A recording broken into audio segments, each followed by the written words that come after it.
So welcome to the February 13th meeting of the Historic District Commission. I'm going to need the microphone probably for me because I know I don't have a very loud voice, so I apologize. You can just wave if you can't hear me. This room shouldn't be a problem. When we go back in there, it might be tough. Just quickly read, this board's action in these matters has been deemed to be quasi-judicial in nature. If any person believes any member of the board has a conflict of interest, that issue should be raised at this point or it will be deemed waived. I am Reagan Rudig, the chair tonight. We have a very small group, but I think that we have a quorum because we have one person online. So we have Dr. Dan Brown. Hello. Martin Ryan. Good evening. Margot Doring, vice chair, Reagan Rudig, Isaac Gilbo from the planning department. And we have Larry Booz, who is our alternate online. And we also have Mr. Wyckoff. Good, and John Wyckoff is here too. Hi, everyone. So hopefully they can hear us. And Larry, John, can you hear us well enough? I can hear you guys. Thank you, Larry. all right, I'm glad you guys are here. First, we have the approval of minutes from January 3rd. Were there any questions or issues from that anybody saw? Can I get a motion to approve? Motion to approve. Second. All in favor? All right. Oh, I'm sorry. We have, because we have so many people on Zoom, we're gonna have to do a roll call. So Dan Brown, Approved. Martin Ryan, Approved. Margot Doring, Approved. John Wyckoff. John, you're on mute. I did see you say approve, but Approved. And Larry. same thing, Larry. Sorry, approved. All right. To start off with our administrative approvals, the first two have a request to postpone. That's 466 Marcy Street and 182 Market Street. I don't know if we need a vote to postpone those. It's administrative, so just I'll let Isaac take over, starting with number 3, 425 Islington Street. Just before we get started, I just wanted to know if there's any member that needed to recuse themselves from any administrative approval, or if there were any administrative approvals that you'd like to pull out separately from the list for further discussion. Yes, Isaac, I think 425 deserves some extra discussion. Okay, so we will pull 425 Islington Street out. We will go over that, vote on that separately and continue down the list. So this applicant is proposing to replace 21 vinyl windows on the structure. They're hoping to replace with 21 new vinyl windows. The existing structure has just plain double hung windows now. The intent for the new windows, from what I understand from the applicant, is that they are looking to do a 2/2 style. And they are still, again, going to go with the vinyl. They are a very similar window to sort of what is in there now. The only difference is that we'd asked that they maybe come back with a better quality window, or maybe something that had more of a historic design. So they have come back with a 2/2 element, which matches a few other structures along Islington Street nearby. And I do believe that we may have an attendee on the phone, or excuse me, on Zoom, who might be able to, speak to this project if there are any further questions from the commission. Questions, discussion? Discussion.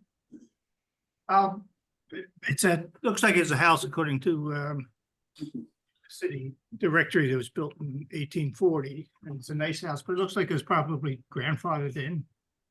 That originally the HDC didn't go that far. So vinyl siding, it also has vinyl windows. Although we are not wild about vinyl windows and usually push, I'm not sure they're going to change much. So I could go either way. Yeah, I think given the fact that they're replacing in kind that we really can't ask much more of them unless I think we can approve what's being presented.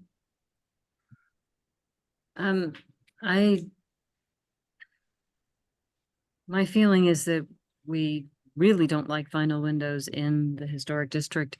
And yes, the building was not in the historic district when it was first laid out. That extension happened several years ago. However, if this building is going to remain in the historic district and they're going to be making changes, upgrades, maintenance and improvement further down the road, you know, if they came in and they said, we want to replace the vinyl siding with vinyl siding, is that something that we would approve? So, that's my concern, is that, you know, this building will be in the historic district for the foreseeable future. And that's okay. So that's my concern. Anybody online? I can't. This is an administrative approval, right? So we should pull it out then if we have all this discussion over one administrative approval. It is. We've pulled it out. We're starting with it. Good, all right, thank you. Do you have comments on it, John? No, it's in kind. That's my comment.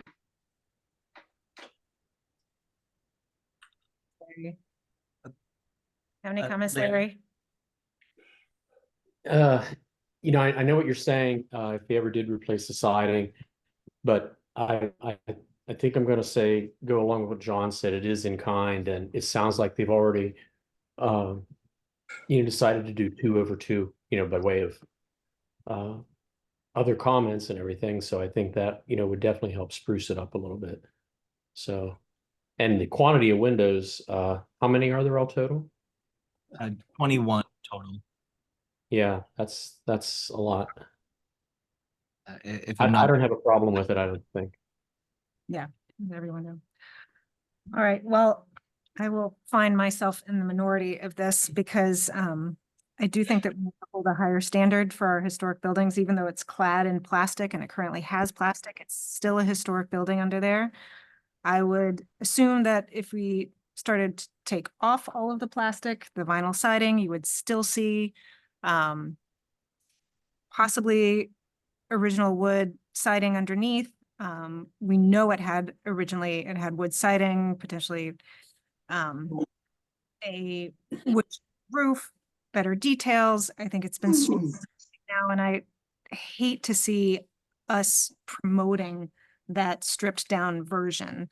It is a replacement in kind, but we have specific language in our ordinance to talk about what really gets to be replaced in kind and what has to come before us so that we can potentially, change something that is inappropriate in kind as it is right now. So I still think that I would like to see a better quality window, at the very least on the front and maybe side of the building, because those are right up against the street when you're walking down it, it's just right there. And, we really, I think we don't have a whole lot of hard and fast rules. We take every project individually and look at its merits, but we really try to say no vinyl windows because they're not going to last as long. They're poorer quality. And obviously these are, who knows how old these are, but we're already replacing these vinyl windows. So I'm not going to vote for replacement in kind. But I can call for a vote now. So we'll have to do a roll call. So Mr. Brown, Dr. Brown? Just a quick question, does the Yeah. public have a chance to talk Sure, about this? sure, sorry. Pardon me? Sure, go ahead. No, does the public? Oh, no, this is an administrative Okay. report. So we'll have we- to do. do I have a motion? Yeah, all Yeah, right. is there, I'll just ask one, I'll throw out one suggestion, and that would be to, if there's nobody here to speak to the issue or to ask any questions of, would we want to go back to the applicant and ask them about their willingness to change the material for the front and major side of this and see what their reaction is. Sure. Support such a. We've gone back to them already. I don't know if they're on and If there is anyone for 425 Islington Street on Zoom, if you could please use the raise your hand function. And we will be able to allow you to speak to this particular application.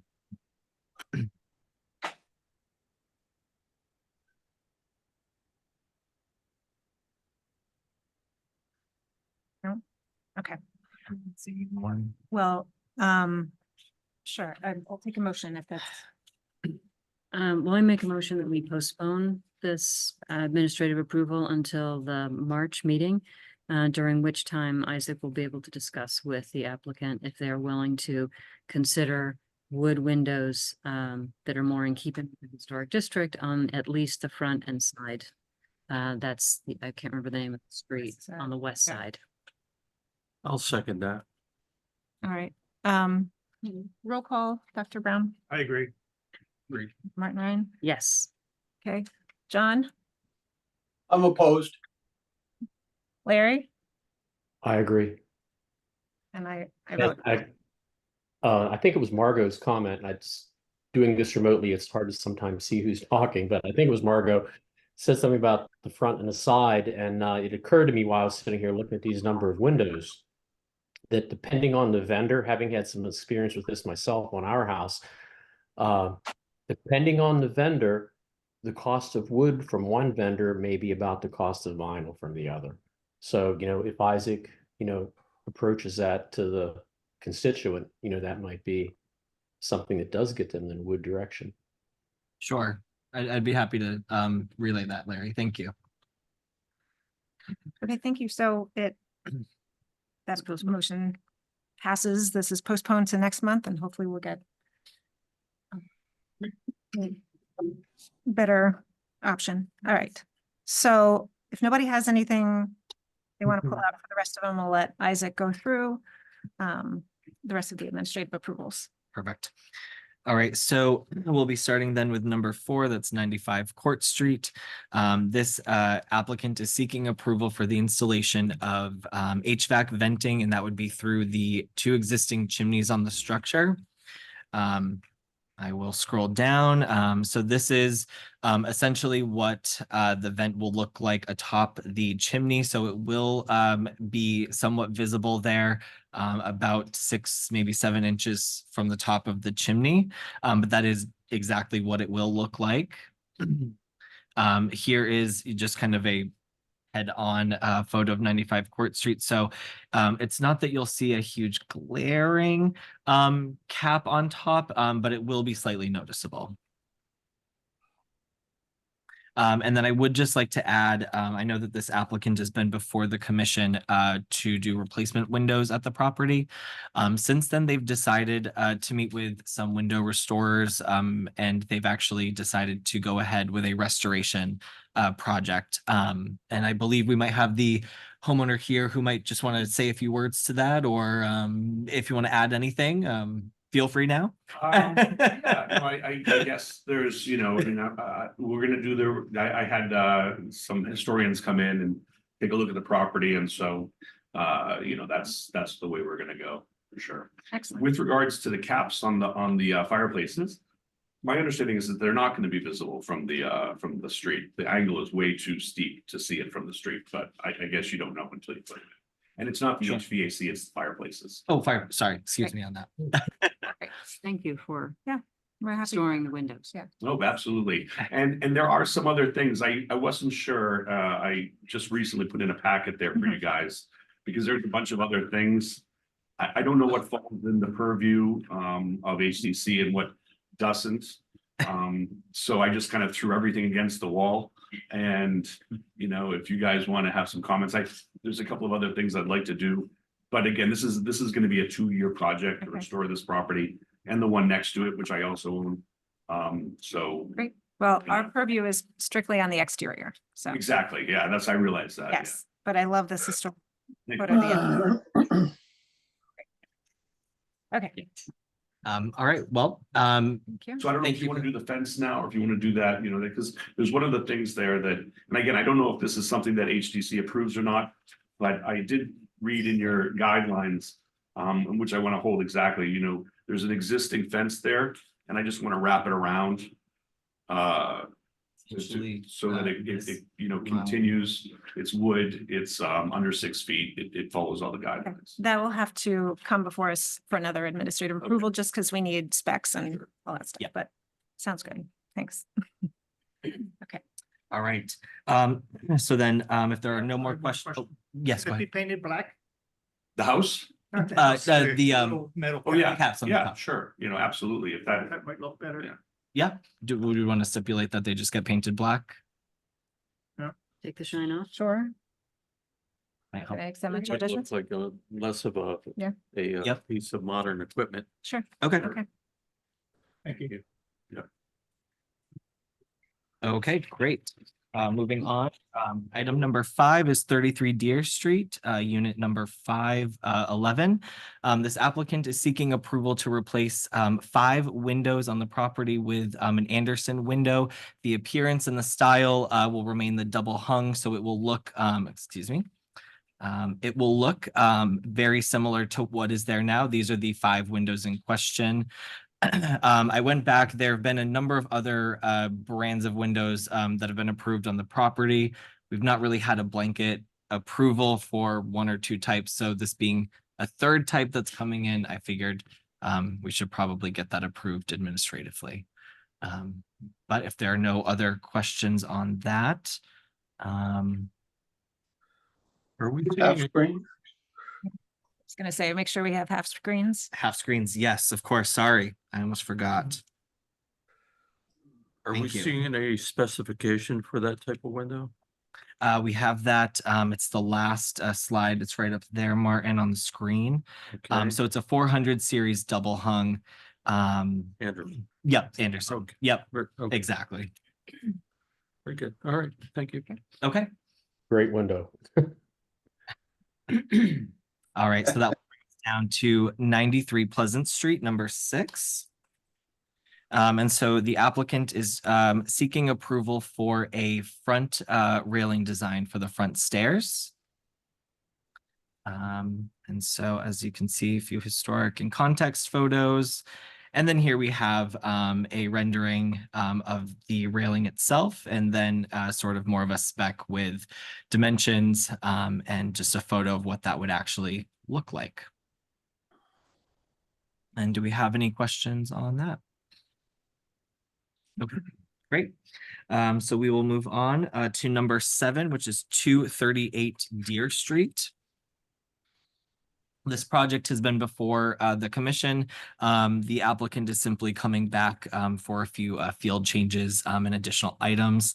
For example, they're seeking a change in the siding. There's a few additional mechanical louvers and condensers that needed to be added to the building. They are proposing to relocate 2 windows. They are proposing to remove the fixed access stair and replace that with a fixed access hutch on the roof. That would eliminate the view of the stairs altogether. And they are also proposing a removable screening at the gas meter. And we do have renderings that show all of those various changes.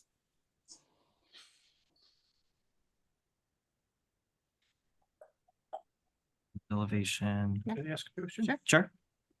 This is for John. John, have you had any experience with this HP siding, or what's it called?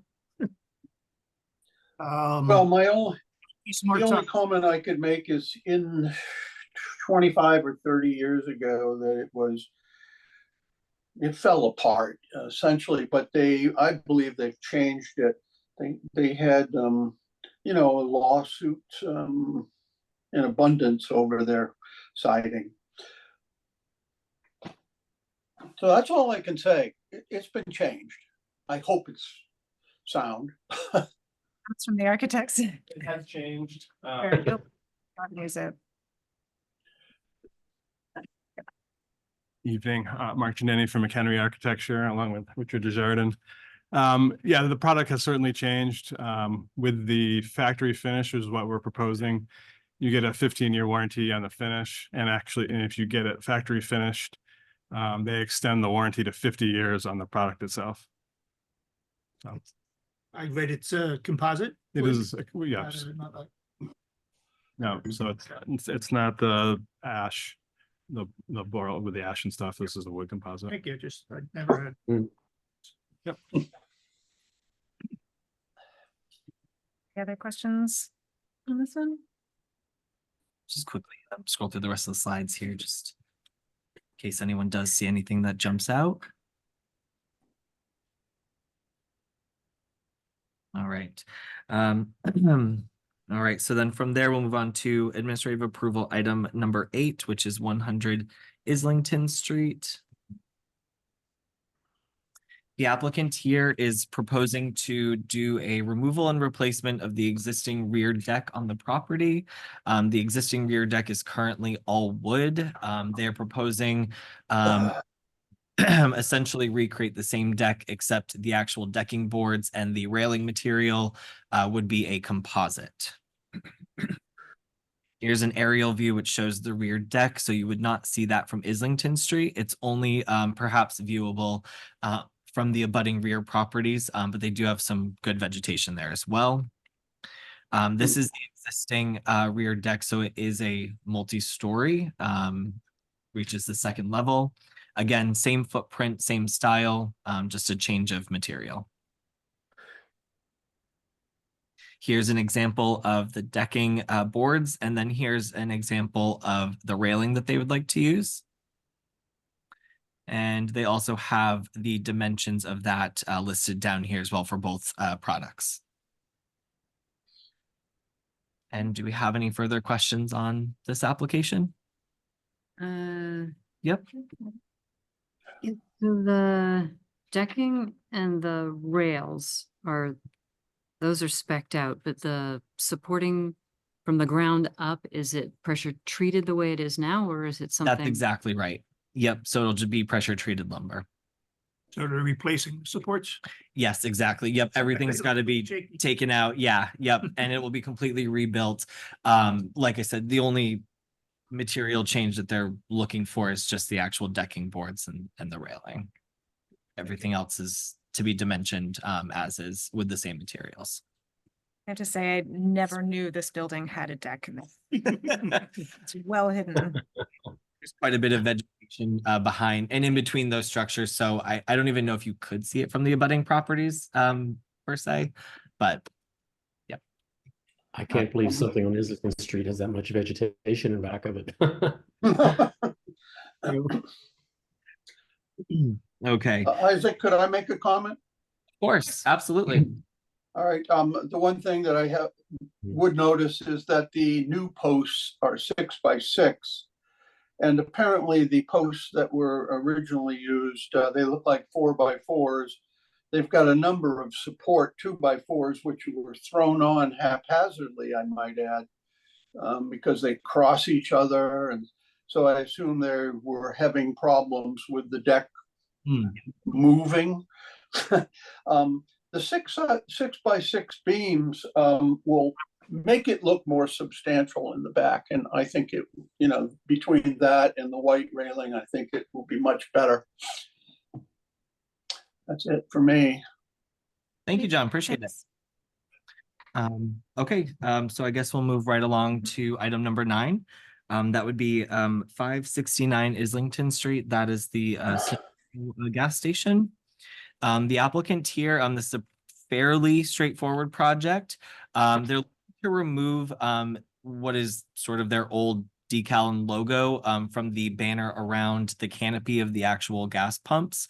It's a multicolor sign now. They're hoping to just replace it with the two-tone blue with the simple white Sunoco on either side of the canopy. Pretty straightforward, but again, they do have to actually remove that material and replace it. So It's like an in-kind replacement. An improvement. Absolutely. All right, so moving on, item number 10, 420 Pleasant Street. Again, just a couple of field changes. So this applicant is seeking approval for the addition of a wall-mounted, excuse me if I pronounce this incorrectly, scupper and downspout. They also were looking to have the previously approved windows to be changed out for egress compliance. They would still like to use the same manufacturer, which I believe is the Green Mountain window. Yes. And then the last thing is that there would be a removal of one window and then also some exterior lighting choices that they've selected. So we'll go through quickly those couple of changes. Here are just a couple of the windows to change out for egress, just for code reasons.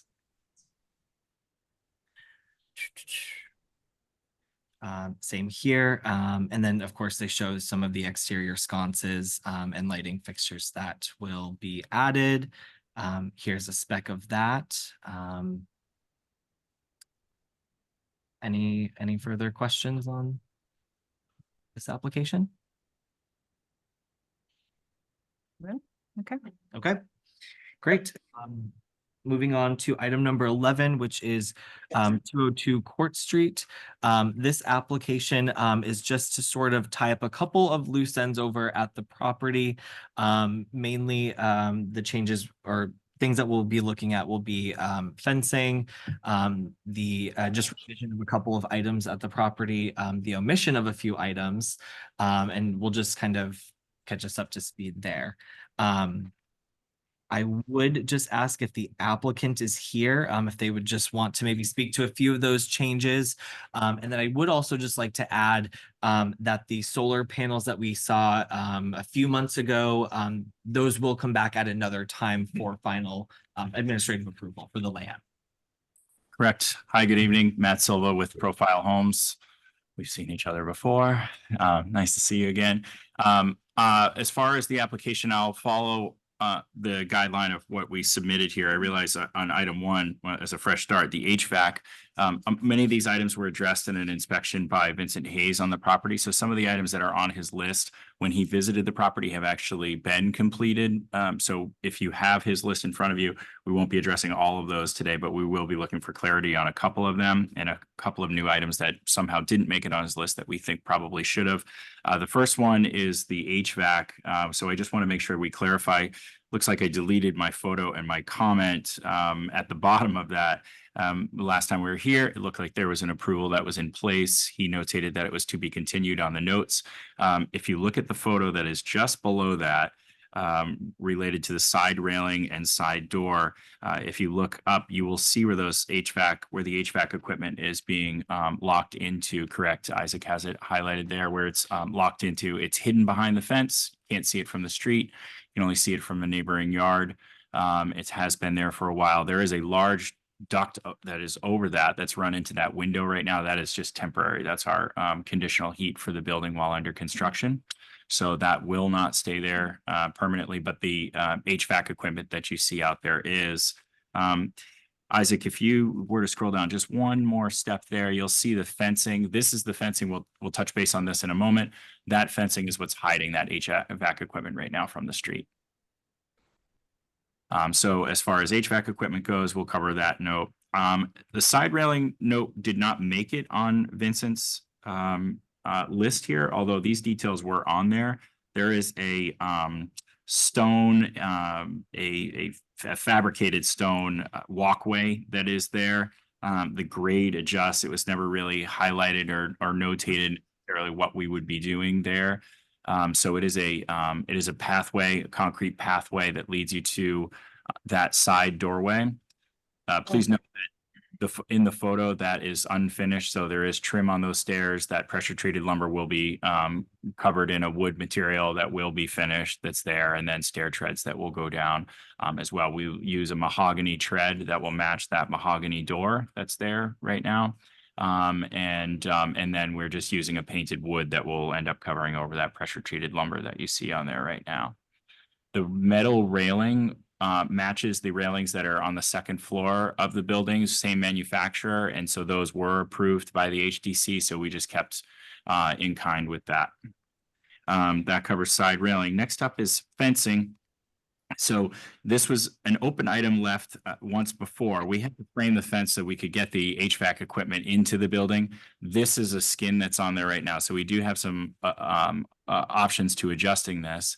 The owners of the building have requested that we would paint this or stain this in a mahogany color so that it would match the front doors of the building. A lot more, if you look on the lower photo, if you go down just a little bit, Isaac, you'll see the neighbor has painted their fence black. So I assume that was approved. That color was notated and approved by the HTC. If you, no. Doesn't have to be. It doesn't have to be. Okay. Well, we still would like your opinion on it either way. And to hear what your thoughts are on it. So we've left it raw there.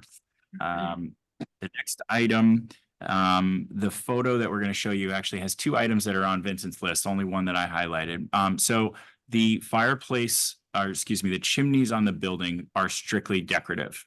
So these are not being used for gas fireplaces. They are not masonry. So we took the bishop caps off of those and we've just put a stone, there's a stone cap that is on that. It's actually completely enclosed. You can't see into the building from anywhere around it. Maybe from the workforce housing that's 2 buildings away, but I would doubt that. So structurally, if it was a full masonry chimney, then we would probably have option for the bishop caps, but we took them off because it is just a wood frame structure. The other item that's on Vincent's list here, and we did meet with Nick Cracknell at the building to verify some of these items, whether these would come before you or be handled. If you look at the rendering below, you'll see that the returns that Isaac has up on the screen right now, those returns cut in, there's a 2-step return. So Isaac, if you scroll over onto that photo between the window and that return that you have right there, keep going.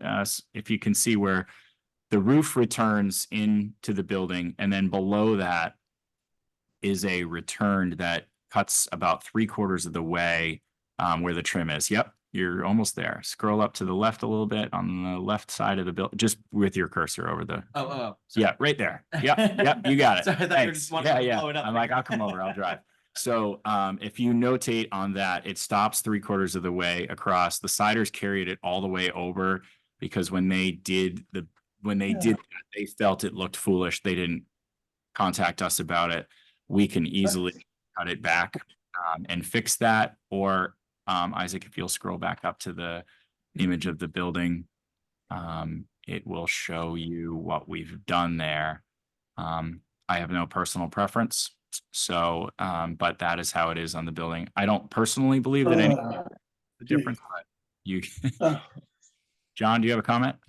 That's a freeze board.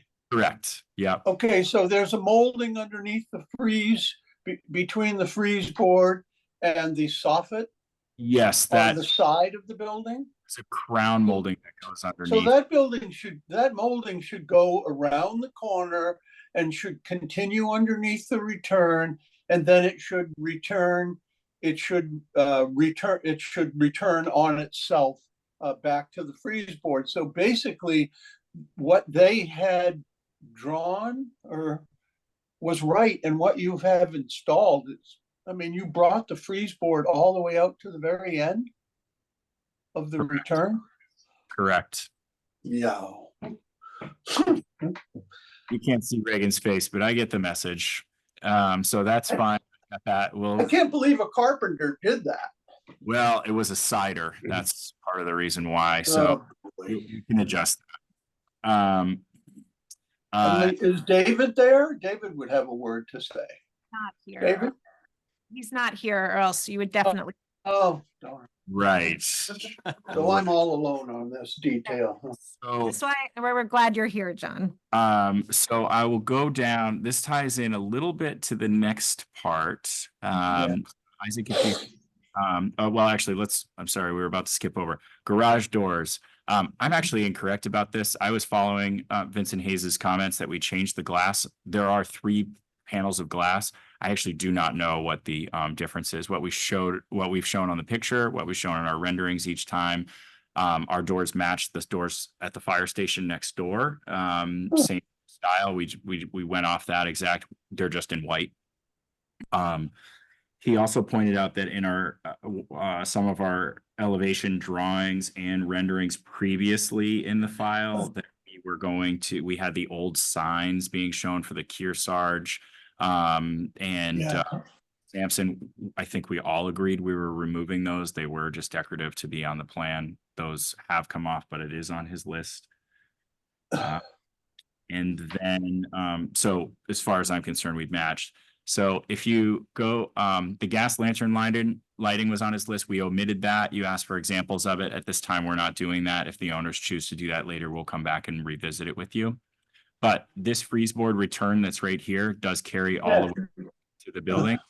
If we stubbed that one, I think it would look foolish. So I'm in favor of what they have here now and keeping that.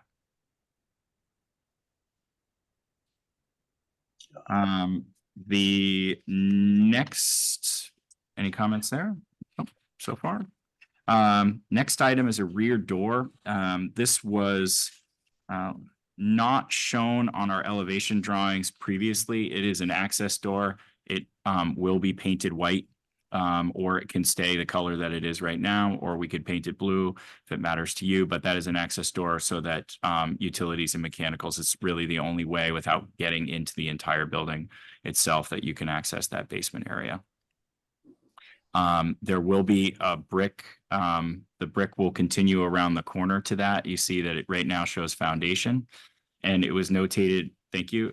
It was notated on Vincent's report that we had removed the stone from that area of the foundation. When the building was demolished, that all came out. There's a new foundation underneath there. So that part is being highlighted. We will finish that area that's exposed to the general public off. That is an active alleyway there in brick. So I didn't want there to be a concern about that. Going down next, unless there's any other comments there. Side elevation window change.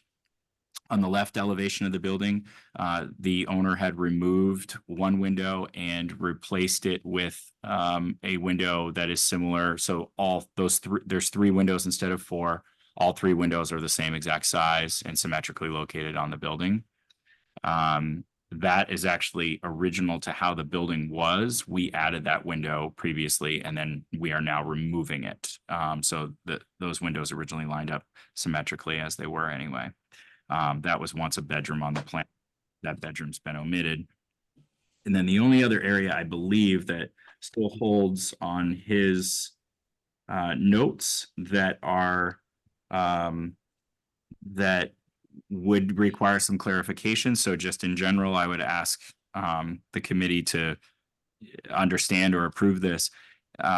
He notated that we do not have the windows mulled on the 3rd floor, the ones I've highlighted with a question mark there. The only thing that we have done is we have, because that is a ridge that's holding up that back end of the building. So instead of just using 3 inches to hold it up, we have to use 5 inches to hold it up. So that mull did expand. I'm actually surprised as I caught that, but I guess good job. So that's a 6x6 post that's in there instead. So it is a little bit wider, but aside from that, it's still a wood trimmed out area that's there. In completing everything that's here, the last thing that was on here is on the front elevation. It does say a transom window was added. So if you go, Isaac, up to the rendering, close there. So if you look right in the center, it has a board over it right now. It's a custom piece of glass that will have the address on it. This is on our elevation drawing. If you scroll down, it's been on every rendering that we've had. So I do disagree with him on that, but it is on his notes that we've added that. And I would say that that's inaccurate. So that is a lot of comment, but covers it. Sorry. Is there any questions? So we have several things to weigh in on. Do we have any comments from anybody? Dan? I have a question. Can you put a fake bishop cap on a fake chimney? I haven't found any that we could use. We would, right now it's a brick. The brick is really more, it's brick, but it is a veneer. So structurally, it's supposed to really all tie in all the way down, and I just don't necessarily see how we can do it. Looking around the area, there's a mixture. It's 50-50 split between ones that have bishop caps and ones that don't. So we're using a natural stone that goes around the top as best we could do. As you well know, this was a great historic building that Yep. disappeared. That might be one way to recognize it. I don't know. Question for David Adams. How about you, John? Have you had an experience? No, I've never seen a bishop's cap installed on a faux chimney. And I would disagree with you about the historic aspect of this thing now. I am willing to overlook my comments on the returns of the frieze board simply because it does, as Reagan might say, explain the fact that this building was actually constructed in 2023 to a different level of expertise than might have been 1860. So that's my comments on this building. Anybody else have any opinions on those, on that return and the freeze board? Or any? I would just simply say I've never seen a return like. It doesn't look appropriate. Maybe if you extend. I'm happy to top change part. it. Yeah, it was Oh, happy to change it. okay, that's great. That's. And I'm also happy that you're happy to change it then. Everybody's happy. Yeah. I think I wouldn't do it. but I Let's not do it. I was on vacation. As far as the painting of the little door, I could go either way. I would say I don't feel strongly one way or the other. I do have a question about the fencing. The fencing is a little bit in the rendering. It comes forward. It's the only way. There is the city sewer line to our building used to go out through the back and would not let us go and use that same sewer line again. And so we would have had to have dug up the entire parking lot for the fire station. That wasn't going to happen either. So we ended up having to put an ejector pump in. So there's a large E1 tank that's right there. So it was either the giant plastic bubble sat in front or we hid it behind that fence. Mhm. And is this, the design of this fence, is this the preferred design from the tenant's point? It's the question of how it should be finished. Actually, the tenants they don't really have a say. We could finish it any way that we want, but I do take their suggestions. They wanted the mahogany. I actually would somewhat prefer that the black, everything matches along, but it doesn't really matter to me. Well, if it's black, what is it matching on the building, or is it matching the? It's the matching the buildings? neighbors. Yeah. Well, technically, we can give opinions, but technically because it's a paintable surface, you can choose whatever color. Yep. I just like to hear your opinion on it. The three little steps go to. That's an optical illusion. It's not really, I think they're just laying flat. They're just boards that are laying flats. Yeah. So we can peer into the neighbors' windows. Are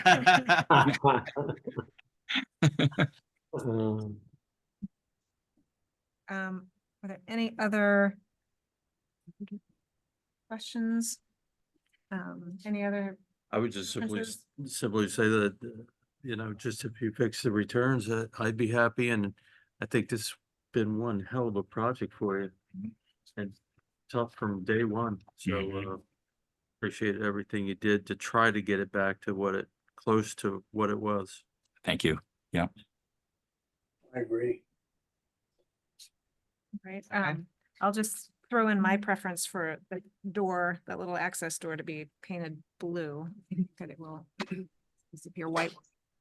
Yeah. Yep, right. Okay, so move on from that. Yes, all right. So our last Thank you. administrative approval item, number 12. for Street. The applicant here is looking to install a HVAC condenser at the property. So you can see this is an aerial view of the property. It's sort of over by the tugboats. The marker is actually pretty much sort of where the proposed location that will go. I've also this photo. It will be right in between the pedestrian door and that green garage door.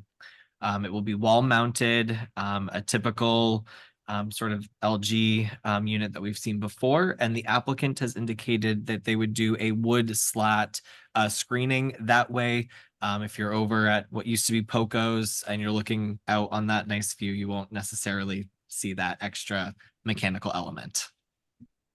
They haven't shown us a picture of the slatted, but I think if it falls within the list of ones that Nick said, yeah, okay. All right, that concludes the administrative approvals. I will just quickly kind of go through them and stipulate any stipulations that we might have. So let me just get back to getting here. All right, so our first item in the consent list was 95 Court Street. We do have a stipulation that they paint the visible caps black just to help blend in a little bit more. Number 533 Deer Street, Unit 511. We just have a stipulation that if they do use screens, that they are half screens. 93 Pleasant Street was approved as presented. Number 7, 238 Deer Street, approved as presented.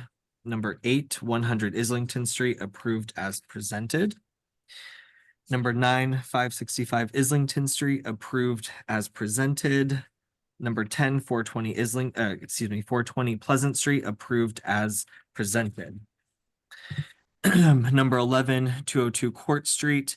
It looks like we have, and might be a stipulation, that the return and freeze board go back to the originally approved design. And and also that the door that leads into the mechanical space underneath the building be painted blue to match the siding. Okay, and lastly, number 1234 Ceres Street, approved as presented, and I will just make sure that the wood slat screening fits within our purview and parameters. Okay. All right, can I get a motion? So moved. Second. All right, roll call, Dr. Brown, Approved. Martin, Approved. Margo, Approved. John, Approved. Larry, Approved.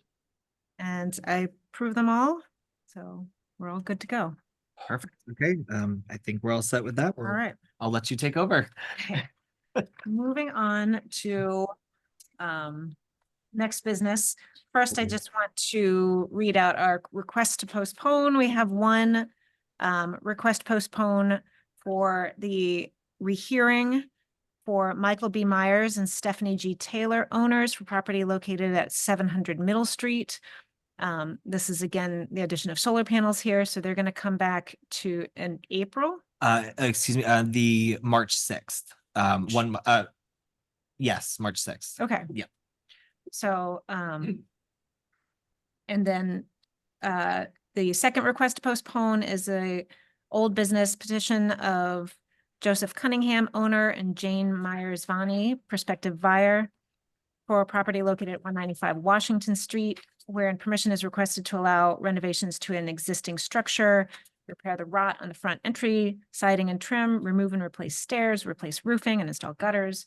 So that is also wanting to be March 6th, postponed to yes. March. Okay. So can I get a motion to approve those, to Yes. postpone those two? Second. Okay. Dr. Brown? Approved.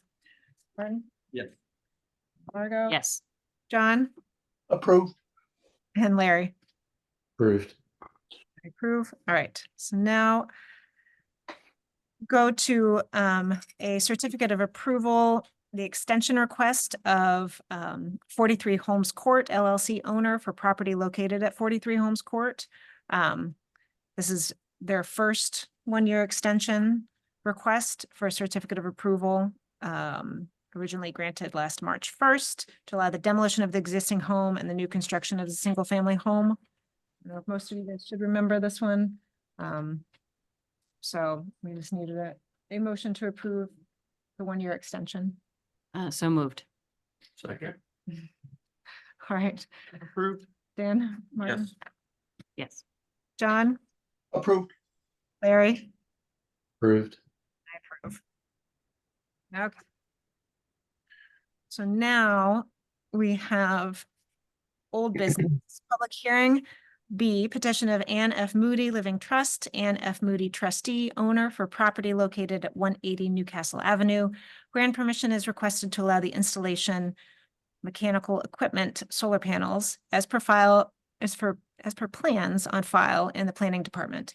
Said property is shown on assessor map 101 as lot 23 and lies within the single residence B and historic districts. Who is here do we have any? Do we Anyone? have anyone on Zoom? Oh, okay, fantastic. It looks like we have a Mr. Mike.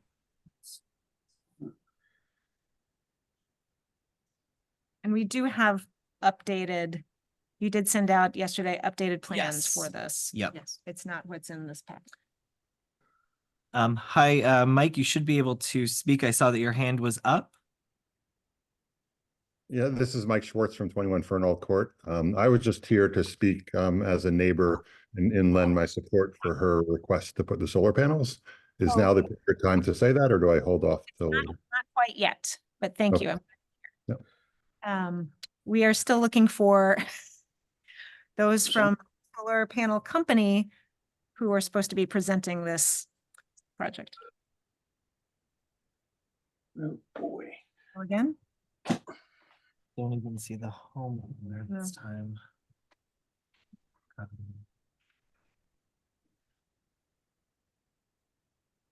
And I had, Can we make a motion to put it to the back of the meeting? Yes. yes. Let's move this to the end of the meeting in case somebody ends up showing up here. Okay, and can I get a motion for that? Okay, Seconded. all right, Dan, Aye. Martin, Yes. Margot. Yes. John, Yes. Mary, Yes.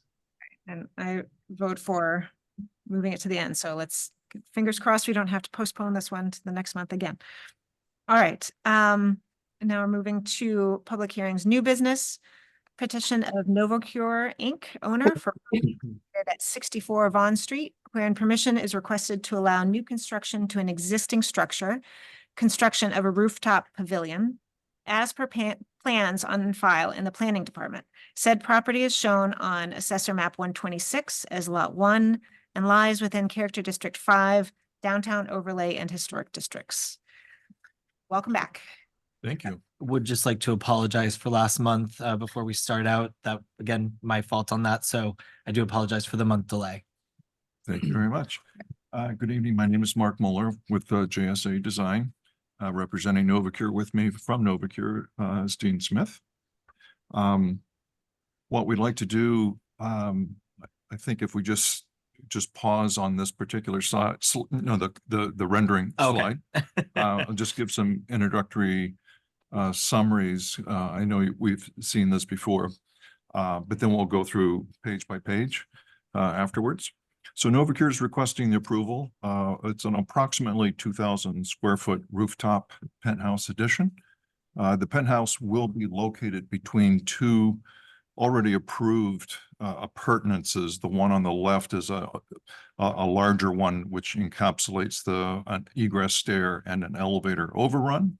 And the smaller one, the rectangular one that you see at the right of the roof pavilion is the second egress stair.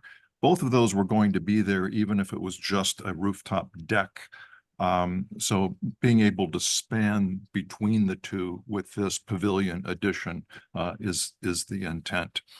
As you see, the hipped roof penthouse will be mostly a glazed structure, but the central third of the plan will be a solid standing seam metal roof. What we're doing is on the inside of this pavilion, we are creating a mechanical plenum. And so it's a twofold purpose. We're creating a hidden mechanical plenum, but we're also reducing some of the solar gain that would be coming in. So we're trying to balance hiding the nuts and bolts that would be providing comfort to the occupants, and then letting the glazing wrap all the way around the three sides of the rest of the sloped portion. The vertical walls that you see facing the Worth lot side, as well as the Von Mall, and then just wrapping the corner around the Von Mall side towards La Coretta, are all going to be simulated divided light window systems. Primarily they will be large doors, egress doors in some instances at the far left and the far right of the Worth lot side.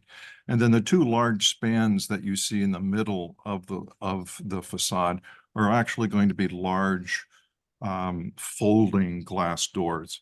So the two large spans that you see will open entirely, allowing the occupants to step out onto a rooftop deck, which you'll see, which really wraps around primarily the two sides, the Von Mall side and the Worth lot side.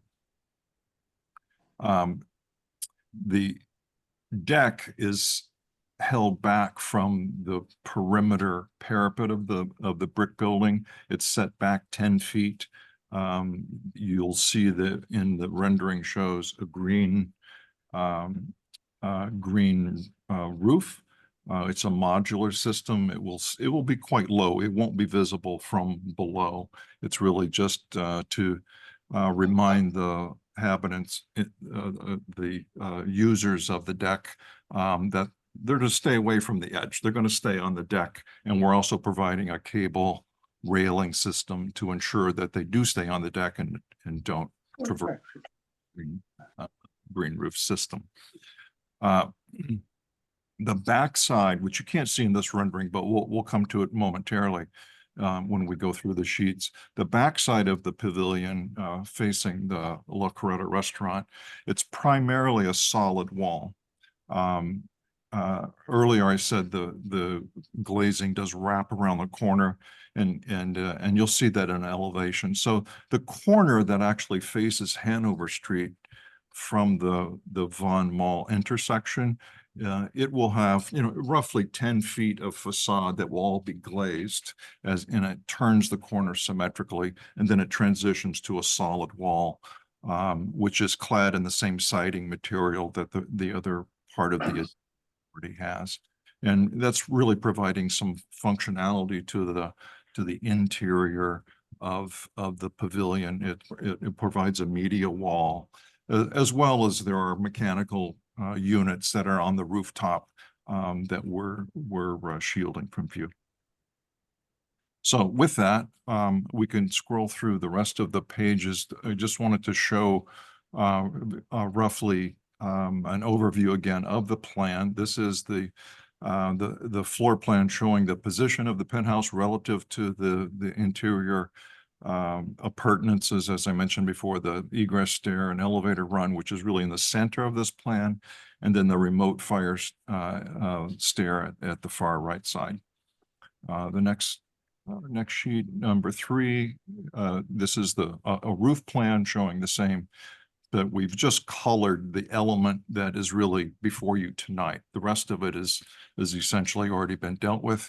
So the roof pavilion is the blue colored element.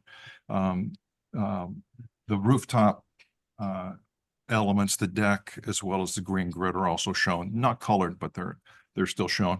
And you can see at the upper right corner of the plan, you'll see what I had mentioned before, where we are wrapping around the corner with the deck as well as the glazing. Next plan, just again, a colored or a black and white axonometric showing the cable railing system, which reads a little bit heavier in this as a line drawing than I believe it's going to in reality. Next. So the elevations at the top is the elevation facing La Coretta. As on the far left of that top elevation, you'll see that, as I mentioned, roughly 10 feet of the corner as it wraps around the corner facing the Von Mall elevation. We are bringing the same glazing system. So it has a very symmetrical look facing the Von Mall side. And as it turns the corner in each direction, it will have a symmetrical corner. And the solid, the rest of the solid wall siding. The middle elevation is the elevation facing Von Mall. You can see we have added some windows on the egress stair. We've also articulated the siding with some applique of trellis features to support some landscape element that may choose to climb on those trellises, if they're so lucky. The bottom elevation, again, you can just scroll up just slightly. I'm sorry to see there we go. So the bottom elevation is the facing the Worth lot. It's difficult to read, but you'll see that there are solid elements, really column covers, if you will, plasters that will have the same kind of aluminum cover as the frieze board. So all of the glazing elements, which will have a mullion cap to them, will be a black metal, and as all of the simulated divided lights, the muttons will be black like the rest of the building, as well as these pilasters or these column covers will have the same color as the rest of the mullions. May I interrupt for 1 second? Sure. The small box structure to the Yeah. right, is that like a storage unit for Is that historic? storage unit for That it's a stair, an egress stair. the, I think she's meaning right, to the right of that? to the right. Oh, I'm sorry, the right of It that. sits Yes. right outside the Yes. the cable system? Yes, it is. I neglected to mention that. We do have a garage exhaust system from there's a below street level parking garage.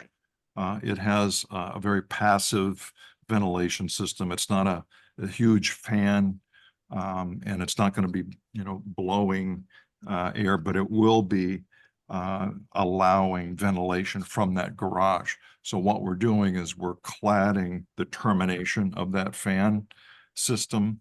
We're cladding it in the same decking material that we plan on using on the floor. And it is really going to be living, if you will, in the green roof system. And it just barely peaks above the elevation of the masonry parapet. So that's what that little box element represents. Thank you. Next sheet. So these are the same elevations with some additional color. So as you'll see, even though we are painting the new addition to this building, the building is really getting two colors. It's getting a field color of siding. It's also getting a gray color for all the standing trim and window casing. So wherever we have siding on this penthouse, we are going to be using that same color palette. We'll take the darker gray casing color and we'll paint it on the siding here as well. But all of the metal in the divided lights, as well as the mullion caps for the glazing system, will be the same black color. Next, please. This is just illustrating the building section. This is really more for zoning purposes, but the overall height of the peak of this of this hip structure is no higher than the appurtenance, which was already approved. Because this is a penthouse in the new refined definition, the midpoint of this is illustrated by the red dashed line. So this is really just for reference. Next, please. And we've shown you these before, and some of these, I apologize, some of these actual photographs were taken some months ago. This is stretched out a bit, but the point is still valid in that these were, because of the nature of this penthouse, and we've set it back following the guidelines of the penthouse definitions. So we've set it back from the roof 10 feet from all sides, if not more than that. The deck was 10 feet, but the penthouse has been set back even more so. And you can just barely see it from many of the vantage points at eye level. And this a series of the next, I think, 4 sheets, I believe, show you those viewpoints, and we've tried to capture a very similar viewpoint in an actual photograph, again taken some months ago when we started this. So you can just barely see, just peeking over the top of the parapet there. Keep going. Additional details, again, we're in the process of detailing this in earnest right now. But showing you the transition in the upper left between the standing seam metal roof and the glazing system. There will be a subtle plane change between the two, but we're endeavoring to keep that very subtle. It's not going to be this little curb, if you will, the transition between the metal siding and the glazing. We're trying to keep it as sleek as we can. There will be a perimeter gutter system that's sitting out and it's sort of above. It's really taking having the same purpose as a freeze board, if you will. It's being mounted to that, and that spans across these pilasters or column covers that we'll see momentarily. Again, more details. These are the column covers themselves and plans. So it's going to be a steel tube structural system. And at the pilasters, they're being furred out in order to capture some meat to support these covers and insulated jambs for the doors and window systems. The next, please. Just some views again of the large folding doors. The entire building is utilizing an Andersen window, presently an aluminum clad Andersen window product. Andersen does manufacture these large folding doors as well, and that's what we're looking into doing that. So all of the detailing, all of the mutton profiles and such for this pavilion are intended to be the same as elsewhere in the building. And where do you have, we do have a little small connector that joins the pavilion to the elevator overrun appurtenance, and it's getting the same simulated slate shingle. We do have one louver on the La Coretta side that will again be painted to match its field that it's sitting in. And I believe if you can scroll down to the next, you'll see the intention for the pilaster called columns around on the left side. That's the profile that we're going to be using, and for all of those pilasters that you saw earlier on.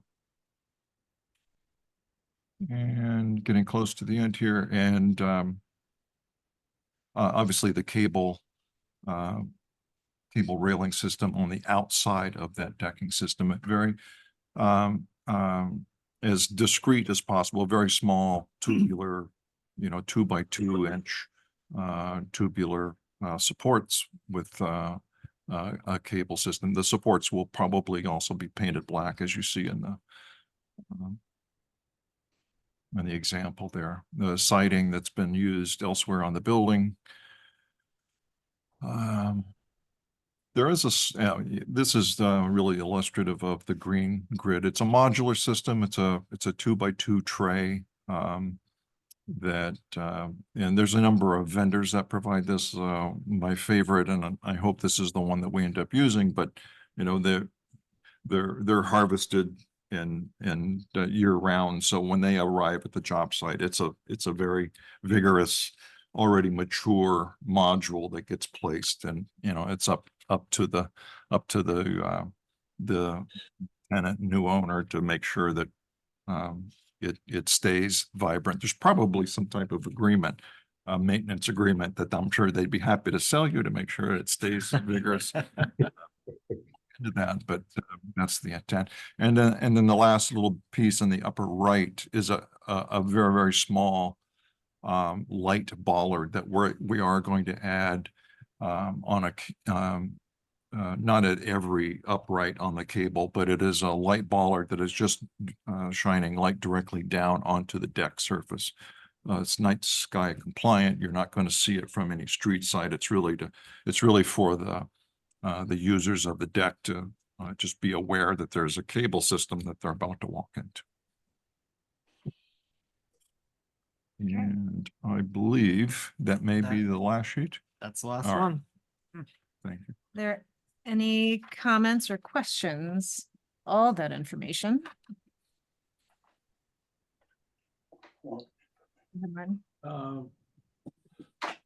I support this. I found this to be a great use of that space on the roof for public gathering and fresh air, given recent COVID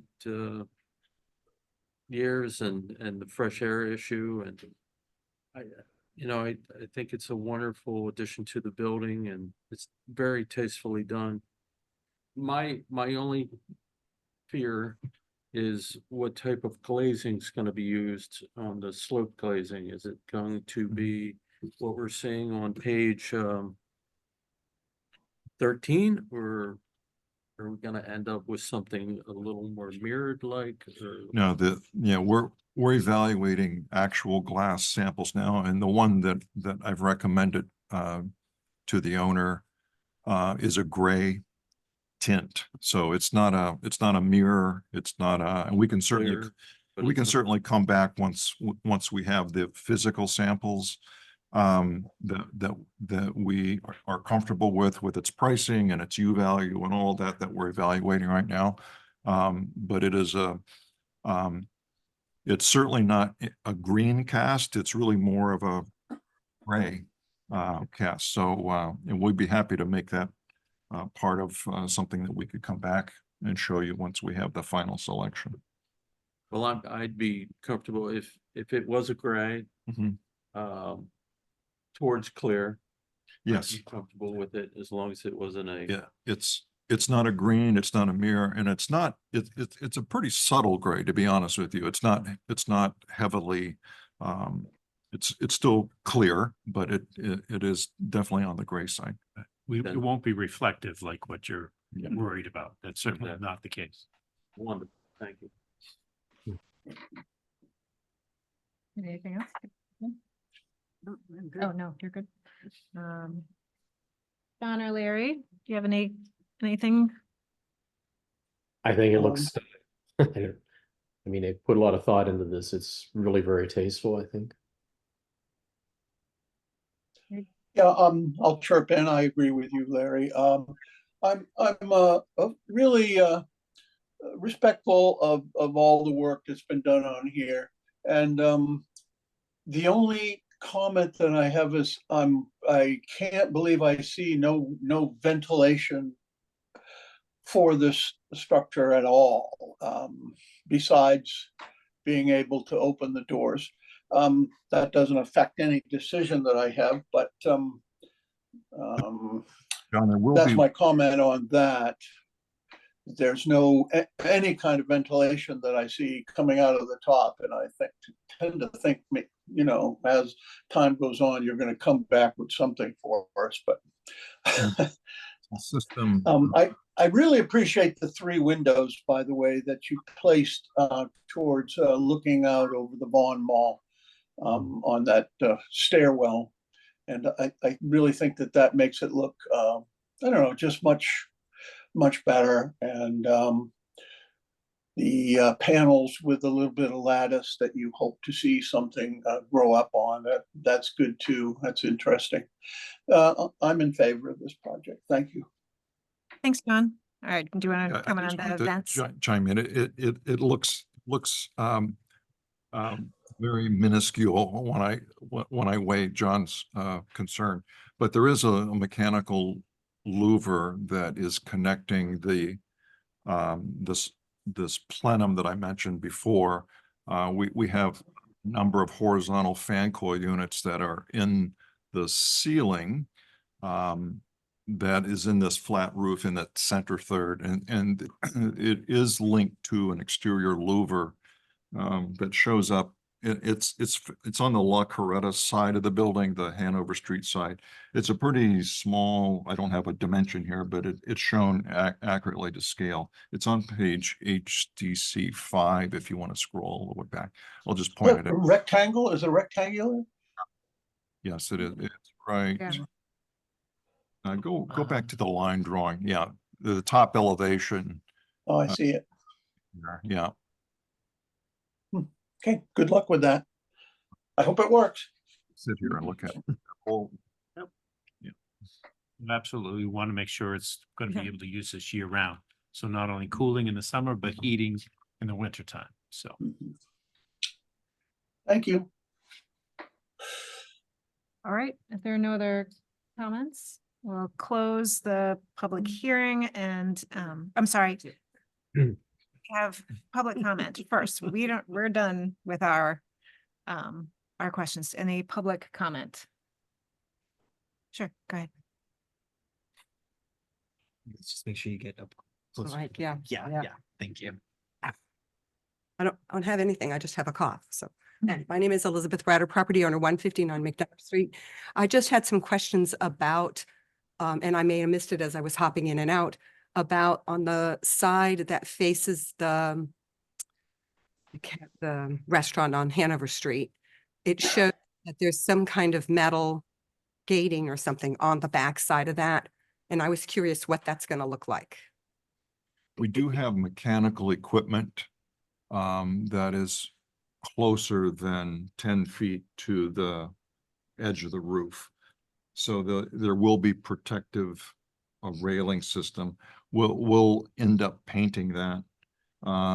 What I would suggest is that we paint it the same color as all the other metal that is up on the roof, which is a black in color.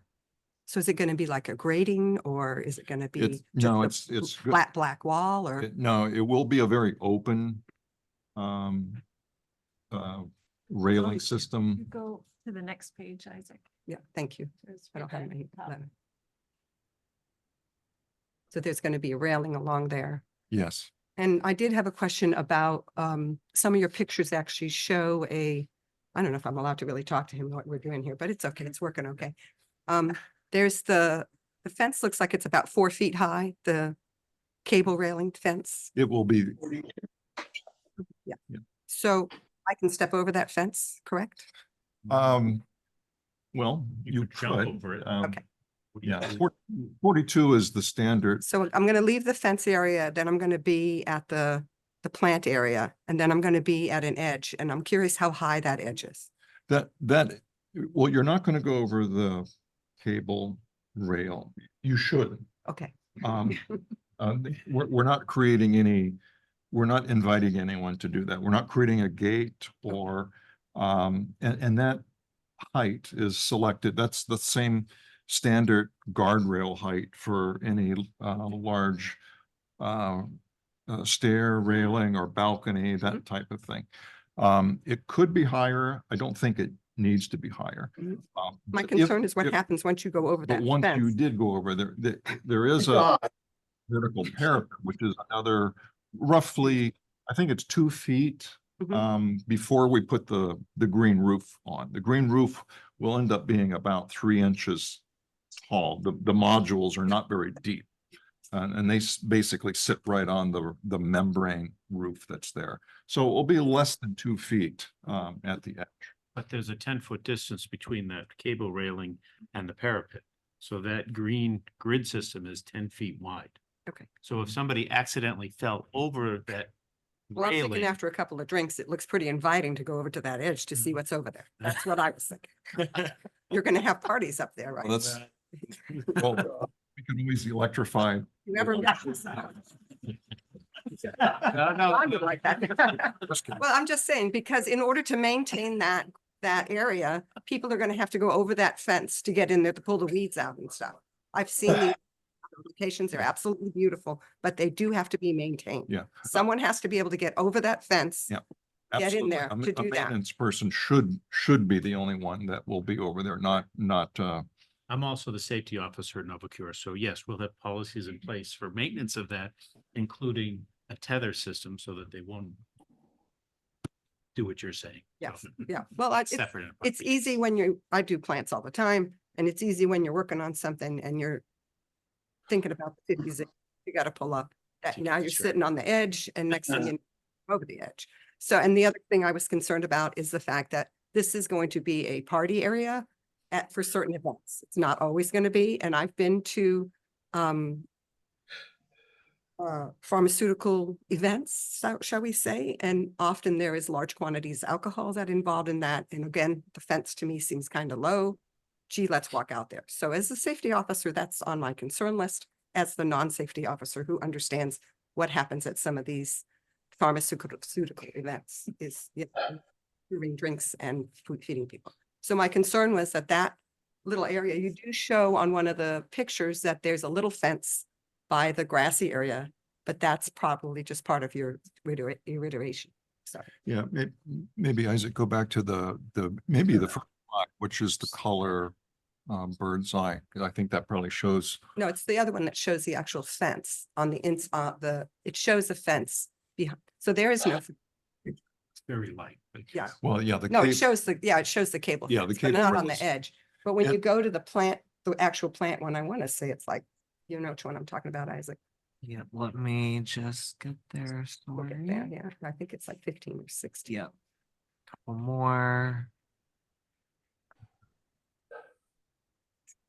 So there. So that one shows a fence on the other side of the green area to the edge. Yeah, we're not suggesting that that's our project at all, other than the green The grid. green part, okay. I'm sorry if that was confusing. That's really illustrative of just the green grid system. But you mentioned it before, and asked about it. On the other side, there is an existing vertical parapet that does wrap all the way around Yeah. this building. So to the extent that this green grid carpet, if you will, is not going to just drip over the edge, right? It Right. has a vertical Yeah, backstop that's 2 feet high okay. for anyone that might be out there maintaining. So even though it's certainly not as high as the 42-inch railing, Right. It's certainly a very positive safety barrier for anyone that's out there maintaining. So is that going to be just the top of the cement? Is that what you're talking about? That 2 feet? Yeah, And it's yeah. not going to have a It's a fence or anything? granite, it's a new granite coping that was put on. Well, as a safety officer, keep that in mind after the first party. That was all I had with that. I just had questions about what was the safety going to be in regards to the edge. Thank you. Thank you. Thank you. Great. Anyone else from the public? Anyone online? Second. I'm not seeing any hands going up at this time for Zoom. Okay. All right, well then, now we'll close the public hearing and like to hear a motion from someone.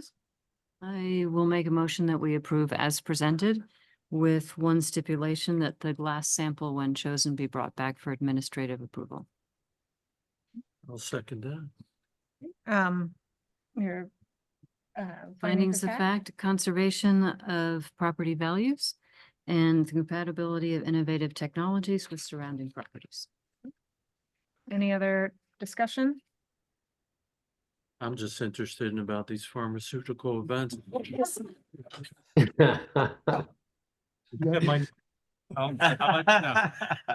don't know. I heard somebody say that the fence was going to be electrified, so.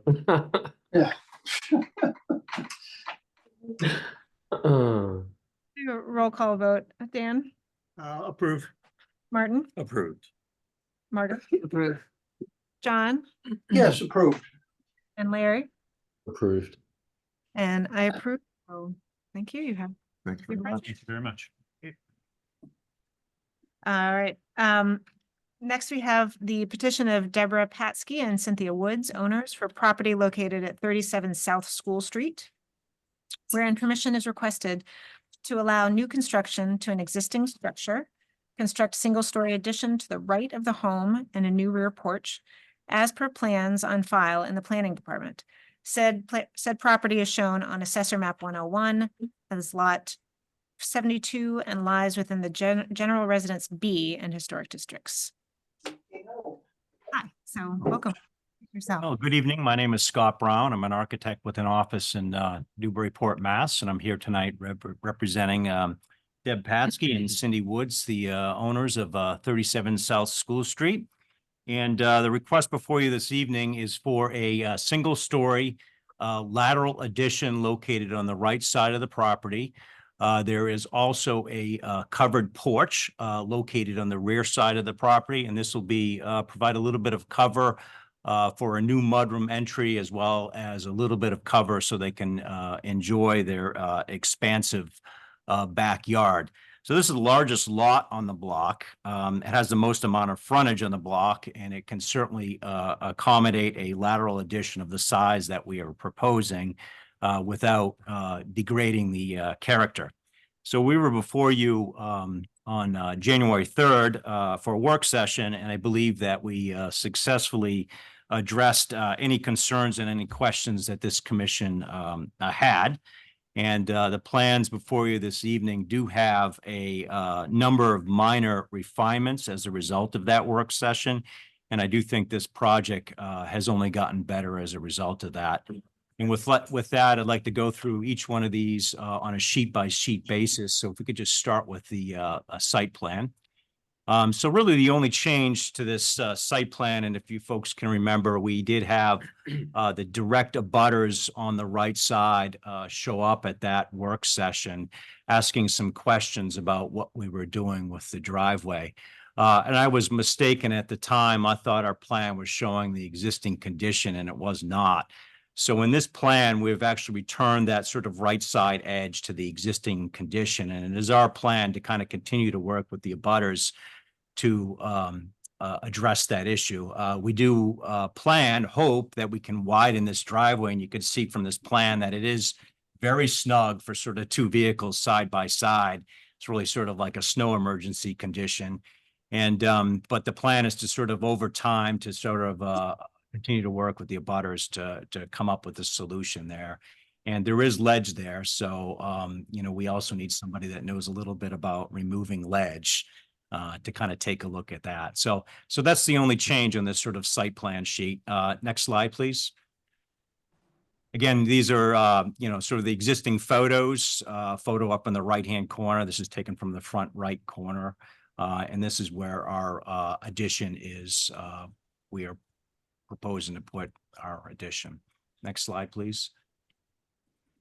Some context photos. The only thing that's notable here is that our key plan in the lower right-hand corner, you can at least begin to, while it doesn't show the entire block where this property is located on, you can begin to get an idea of the size of this lot relative to others.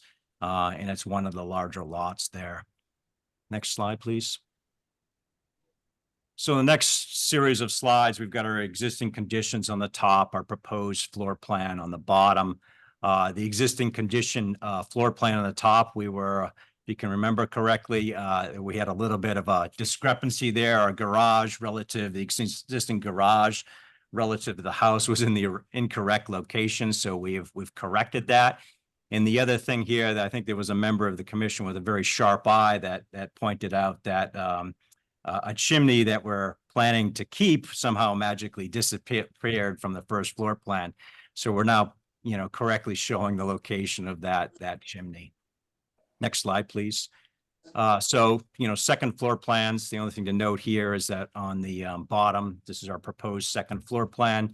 No work on the second floor, and really the shaded areas there are indicating our new roof lines that are below the second floor. Next slide, please. This is a front elevation, proposed front elevation of the house.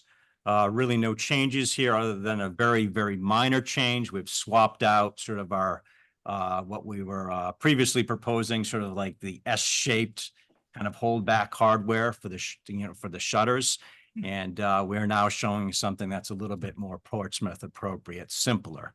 So that's the only change that drawing.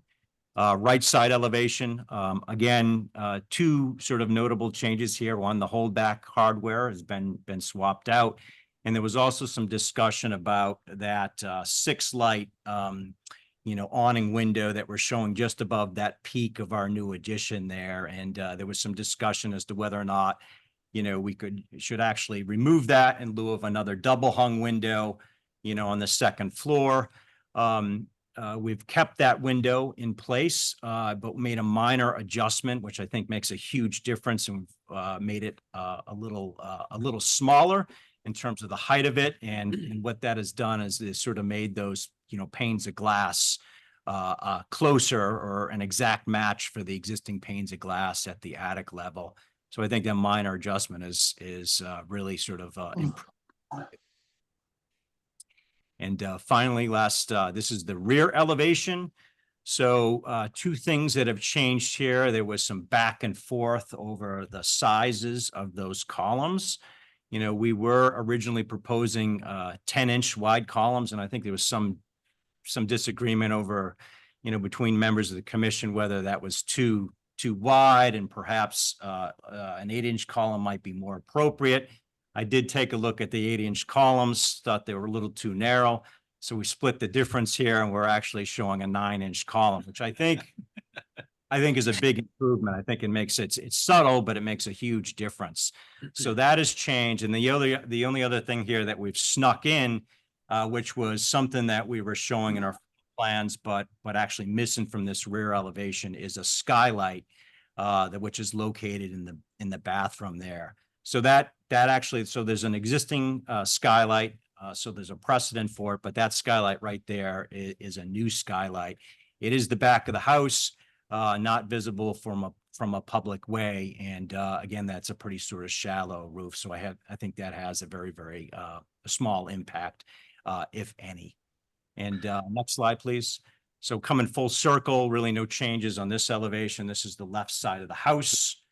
Really the only change here is just sort of the adjustment of that width of that column, which is right there, well beyond that face, this face that's in front of us. Next slide. Just some, details with regard to the windows. Again, we're proposing sort of like a Marvin signature line, which is their top of the line product, that matches what's on the house right now. 5/8 of an inch SDLs, half screens, and the column detail in the upper left-hand corner, again, showing the 9-inch column, and a little bit of adjustment to the base of that column as well. That has gotten a little taller. And lastly, last sheet, just showing sort of the proposed materials we're using on this project. Really, the only change here is with the shutter hardware, showing something that's a little simpler than what we're proposing. And so with that, I'll hand it back to you, Madam Chair. Okay, thank you. Any comments or questions?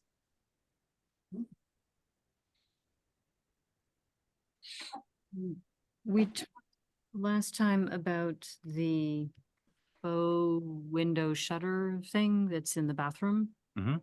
I wondered if the applicant had considered not having anything faux at all and filling the space instead with something real like sculpture or something art related. A beautiful thing by Walter Liff, as opposed to putting something fake on. If you want to fill the space, if there's, maybe a trellis with climbing something. It's So- not a requirement of mine. I Yeah. Was So a suggesting. trellis is what we had there originally. But in consulting with a few people, before we even, came to this commission, it was suggested to me that, perhaps a window, sort of faux window with a closed shutter would be a better look. So that's where I started. Okay. Looked a little thin, because I do think it's an important part of the elevation. So this is where we ended up.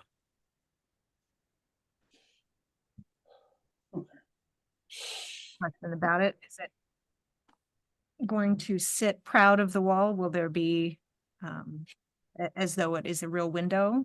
So there'll be trim. Oh, yeah, absolutely. Yeah, it's gonna Sit have proud. kind of authentic hardware on it. It's trimmed out like a real window. And those shutters do sit proud of all that. And what will be behind it? Just waterproofing? Shutters, that'll probably be siding. I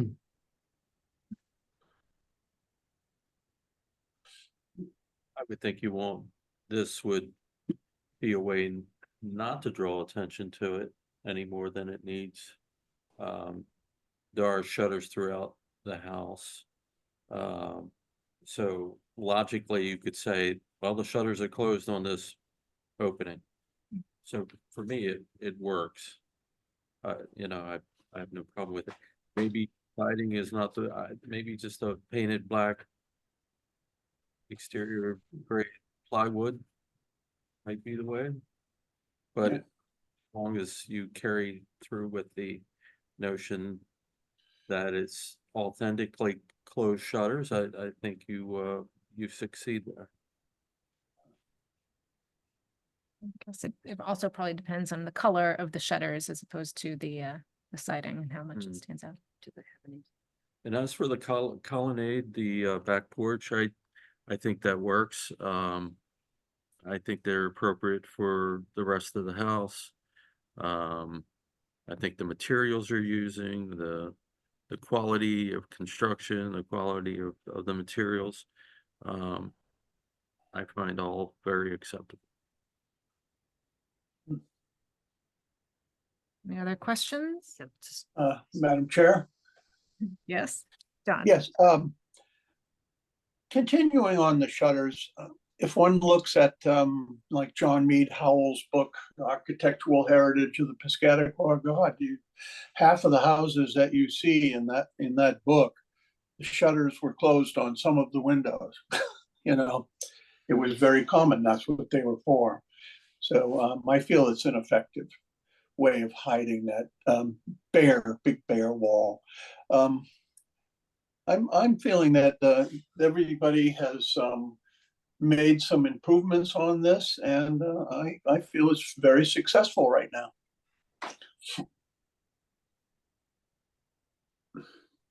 Anything else? Well, thank you. I just want to say thank you for the very complete and thorough application. You guys have obviously put a lot of thought into it. So I will now open up to the public in case there's anybody who wants to speak to it. Go ahead. I'm Gary Lau. I live at 105 South Street, and I can see this beautiful house right across Haven Park from me. I live in another rectangular type antique house, and having a mudroom and an outside deck are modernizations that I fully support. I have that, and you allowed that 20 years ago. And so I'm in total support of this project and think it'll really add to this property nicely. Thank you.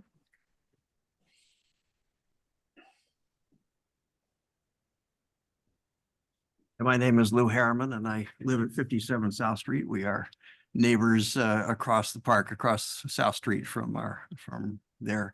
And I just wanted to say I had not seen this project before, but I was impressed by the level of thought and care that's gone into it. And I also am highly envious of your first floor plan for senior living.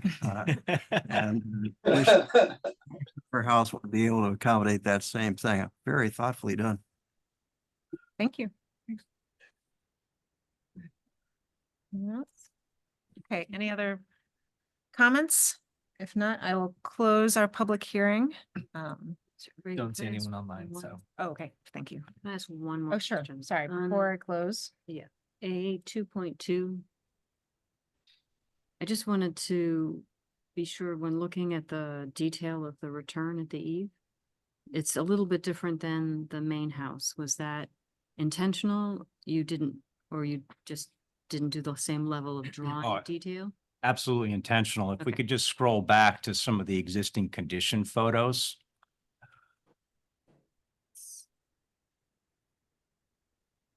Upper left-hand corner there. Well, this is the existing eave detail that's there, and I think this has been, a lot of work was done to this house in like about 2018, and so that had been entirely reworked. And I put this in the application because I specifically didn't want to replicate this because I didn't think that this was particularly well done. So what I would like to do is just make it a little different. And what I'm proposing to do is that we're going to have gutters. We're going to have a K-style gutter like what you're seeing there. But what we're going to do is we're going to come down and turn that corner and turn the corner and return it on itself. So if you zoom in there, you'll actually see a little bit of I think it's a bed molding right there. And it's just not, the parts just don't come together in a very nice way. So what we're proposing to do is just something that's a little cleaner. The other thing that you're seeing here is you're seeing a vented roof, which, is not the best thing from an aesthetic standpoint, so we have the ability to not vent the roof at the lower level, which is a nicer, gonna make for a nicer detail. Is this eave detail the same as what we're seeing on the front of the house on A 2.2?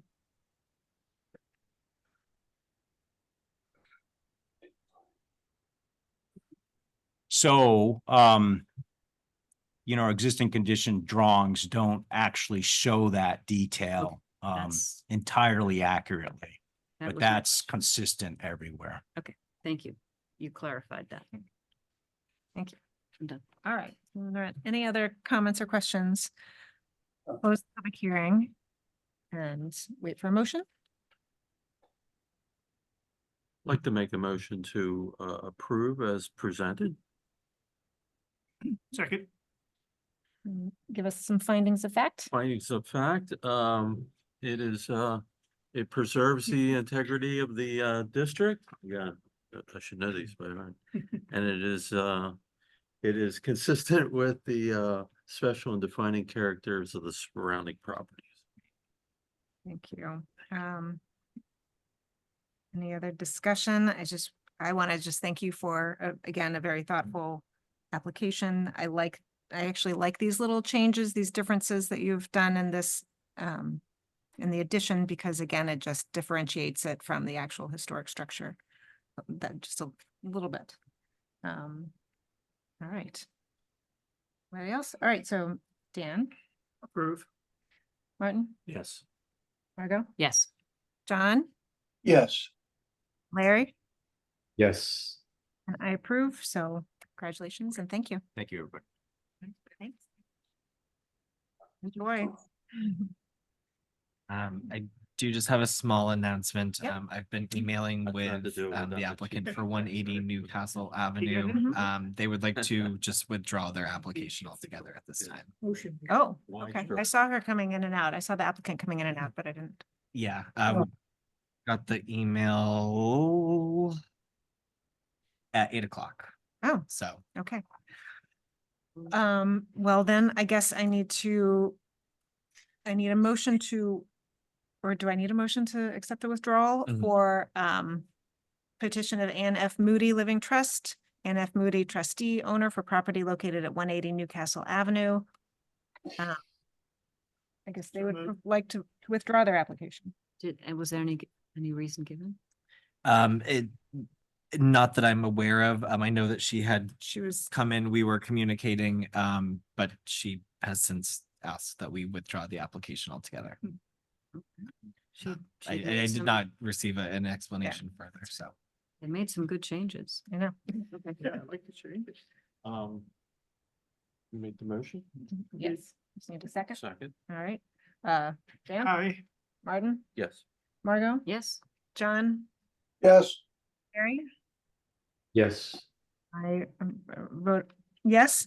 I guess just please send the word that we were actually appreciative I of will all the reach out to changes. see if anything changes. I'll let them know how to, get back on the Okay, agenda. great. All right, thank you. All right, so our final public hearing of the evening is petition of James Sparrow and Kay Towler, owners for property located at 125 South Street, wherein permission is requested to allow the installation of mechanical equipment, rooftop solar panels, as per plans on file in the planning department.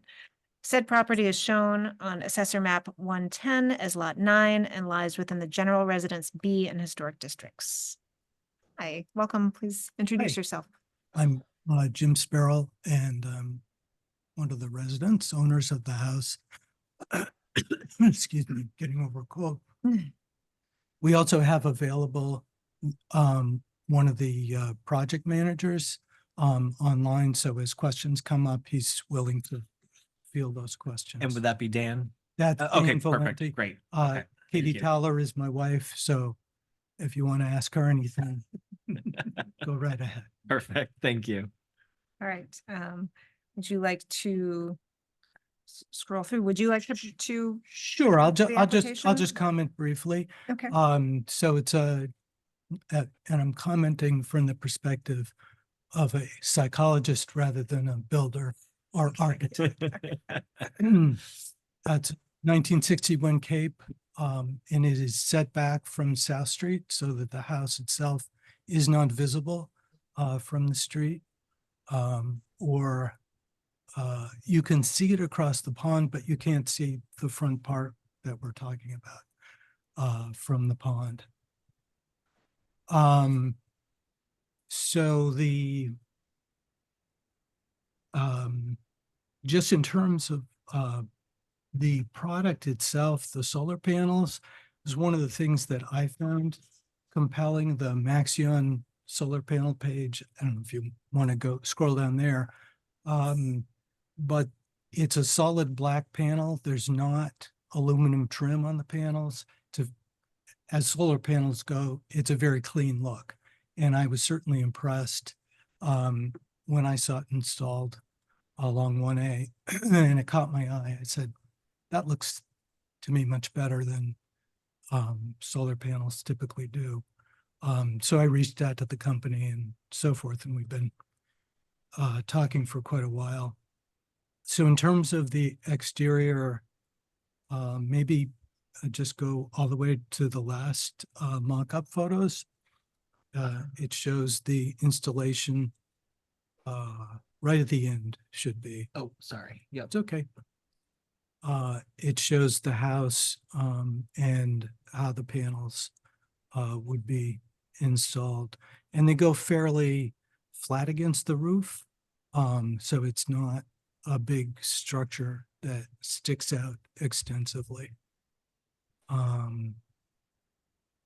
So I'm sure there's lots of things I should be saying, but don't know to say. So if you have questions, I'd be happy to respond to them. Sure. Are there questions, or I don't know if the rep who is online wants to fill in on Yes. anything? I see that Dan has raised his hand. Just give me 1 second and I Great. will. That'd be great. All right, Dan, so you should be able to speak now. Hi, folks. Thank you so much for having us tonight. Thank you, Jim, for teeing me up here. What I would say, yes, is about the Maxion panel is it's an all black panel with a sleek look and design.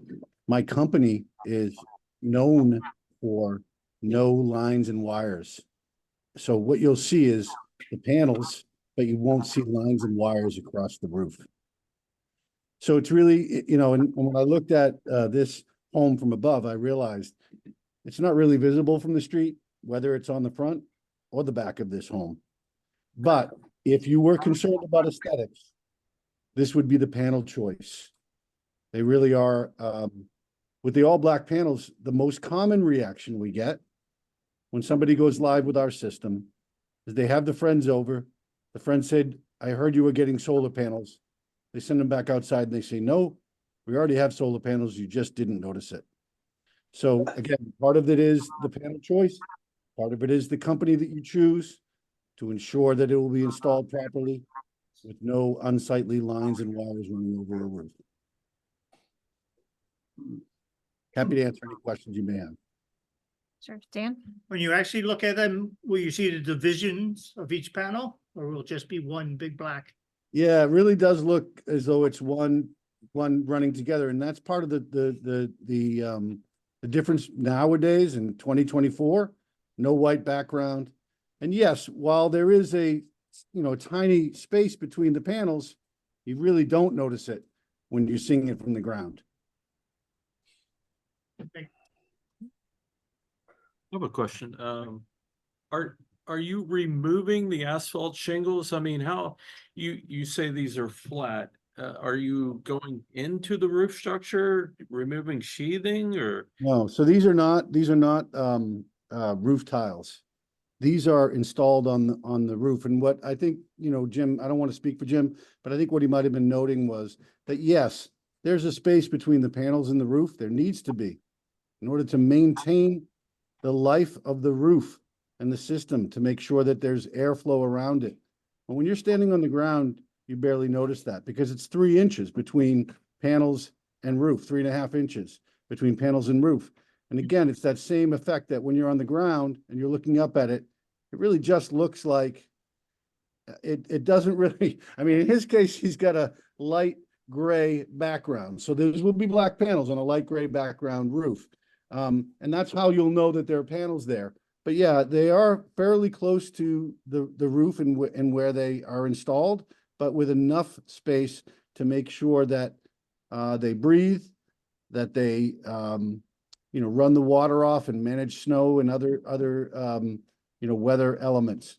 And ultimately, what I would say about these panels, you didn't ask me this for a sales presentation, but they have a 40-year warranty, and we guarantee our customers that the system will never fail and that the roof will never leak. And we put that in writing. Does that suggest that the return on investment is 40 years long, or is that midway? The return on this investment for this system, well, Jim is also doing a Tesla Powerwall battery. But I think his return on investment was somewhere in the range of about 8 or 9 years with solar and a Tesla Powerwall. The approximate add to resale value of his home, if he were to sell it, is 6% with the solar and the Tesla Powerwall. Okay, thank you. Actually, it's probably not in her purview, but I just thought it was some good information. Margo? So when it comes to a near perfect location to put solar panels, your house is practically spot on. The only thing that would happen is that your neighbor to the front would take down every arborvitae that they have surrounding their property, which hides you from the street, but you're still way, way back from the street. So the only thing that remains is if you were visible from the street, because your house, the roof shingles are gray, light gray, as mine are, this is one of the few times that black solar panels actually would stand out on someone's roof. I drive past a house like similarly to this that has those light brown shingles and black panels on top. I have to tell you, they're very noticeable just because of the color change. So that's really more just a comment to you versus an objection that I would have as a committee member because you are so far back from. And I have no idea how old your shingles are. But from an aesthetic point of view, and avoid the fact that you're gonna have these on for 40 years. Mhm. Maybe you want to switch out your shingles so that you have black on black, but that is just a personal observation, not as a member of the commission. If this is the way you want your panels and they are not visible from the street, I would say go ahead. Yeah, but about 10 years for the roof, so that would be a tough one. Yeah. 10 plus 40. You have 10 years left on the roof, or you have the roof for 10 years? Yeah, It's only 10 years old. Oh, okay, okay. Panels on 10 years ago. It won't last 50. And neither will I. Yeah, I don't think I'll make 117. So, and the reason we chose light colored roofing was for environmental I reasons. do this. I did the exact Yeah. same thing. Yeah. Yeah. So, yeah. And when I said flat, I should have said parallel, is what I meant to say. The panels are parallel with the roof as opposed to. Okay. John or Larry, do you have any questions or comments on it? Well, somehow I'm on Zoom, but Margot took the words right out of my mouth, and I was going to actually say the same thing. So, Margot, my hat's off to you. You did a great job on that, and that's my only comment. Would have been the color and vis-a-vis the age of the roof. So, I'm good. Can I just, as you know, we're dealing with this issue as a board, and solar panels are becoming more and more part of our normal energy systems, things like that. So I just want to read a little something. This is part of relevant to your application, but all applications for solar, and it's from our guidelines. It says that the city of Portsmouth encourages solar collectors for space heating, hot water, and electricity. However, property owners are encouraged to locate solar collectors where they are hidden or minimally visible from the public view. To minimize the visibility, the frame and the panels should be the same color as the roof structure and located parallel to and as close to the roof structure as possible. The proximity and seasonal shading characteristics of adjacent and neighboring trees and structures should be considered to ensure sufficient year-round solar exposure to justify the expense of installation. So, yes, we're looking for the least visual impact because they're ahistorical. Given the site of your property, I see this as a good location to allow solar panels. So for that reason, I would support this application. Thanks. Yeah, I'm glad that you brought that up. I was, I don't know if you've read the newspapers or anything, but we are going through. Occasionally I do read We those. are going through a lot of discussion about solar panels in the historic district. And we have a meeting with the planning board next week to actually talk about how we can handle this issue as it's becoming more prevalent. More people want them. So it's a bigger discussion what we will be having. Our guidelines are good. They are pretty, I think they are very simple, but somewhat clear. We have opportunities to improve on them, but we, as I said earlier in the meeting, we do take every application on its own merits. So we look at your house and we see its location and your application, and I'm in agreement that it's in such a location that it is not, you don't have tons of people walking down your little access road, I'm imagining. Right. I've never walked down it. So, and for me, I also take into account that this isn't it is a historic structure. Yeah. In today's 1961. it's 1960. It's over 50 years old. So in historic preservation speak, it is, it's old enough to be considered historic. But it's not one of our, major contributing buildings to our historic district that is, a focal piece or anything. So So I see this as a good application too. Any other comments from the? Yes, Madam Chair. Yeah. Yes, John. Yes, yeah, I guess I'm old enough to be considered historic also, so. You know, just making a comment, I realize we're going to have this discussion next week. But I think I mentioned this when the first time we discussed this, maybe 2 months ago, maybe 3 months ago. But our guidelines were created in 2016.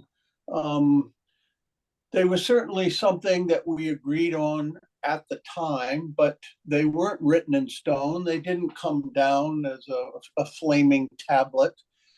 They were things that we had discussed in 2016. And since that year, in 2018, the city council passed their own lines that kind of disagreed with what was said in our guidelines. And it was passed unanimously in, I think it was March 1st of 2018, in which they encouraged solar panels and they encouraged the HDC essentially to, you know, to work on these approvals of as many solar panels as we could. That's something we're going to discuss next week, but I thought I'd get it on the public record. Thank you. Thanks, John. Yes, you're right. Go ahead, Dan. Yeah.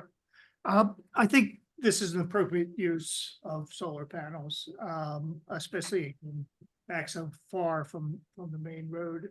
And I have no problem supporting them. I do have one little question about one of your supporters who adds that the HDC restricts you from doing what you want with your house. Well, the HDC restricts a lot of people from what they're doing to their house. And he claims that that's decreasing your property level. But I think by maintaining a good HDC, your property level or your property value is quite increased by being in that section. I would respectfully say I have no idea what you're talking about. Your letters. I have I can not, read it for I you, have but- not received those letters. Okay. I had 2 neighbors that said they wrote letters in my support. I have not seen those letters. I would also say I appreciate the work of the HDC. I'm not here to obviously question or criticize that. And I would say that curiously on this property, if the panels were on the back side of the house, I mean, for one thing, they wouldn't work and they would be much more visible Yeah, because you could see them right across the pond. I think I agree 100%. Yeah. So But the- thank you. But the quote that right here would destroy the value in our homes and would simply make the HDC a less desirable place to live. Whoa. I appreciate it. Thank you. We, Okay. there, I never received that either, Isaac. He sent it out on the Email yesterday, John. You did email it today? yesterday. Yeah. All right, I'm sorry. Well, yes, there are plenty of opinions out there. So I would like to get any opinions on this from the public that's here.